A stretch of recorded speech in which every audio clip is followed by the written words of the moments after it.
Tools required: electric drill, Phillips bit or Phillips screwdriver, flathead screwdriver.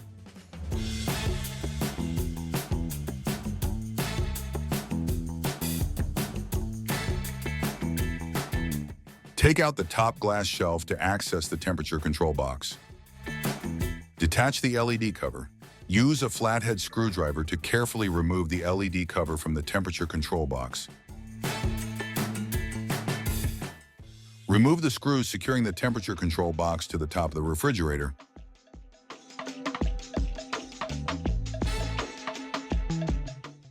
Unplug each harness connected to the temperature control box and set the box aside. Install the new temperature control box. Plug both harnesses into the new temperature control box.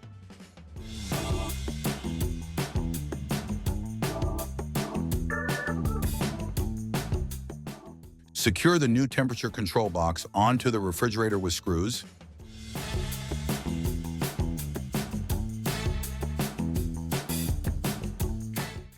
Insert the LED cover back into place.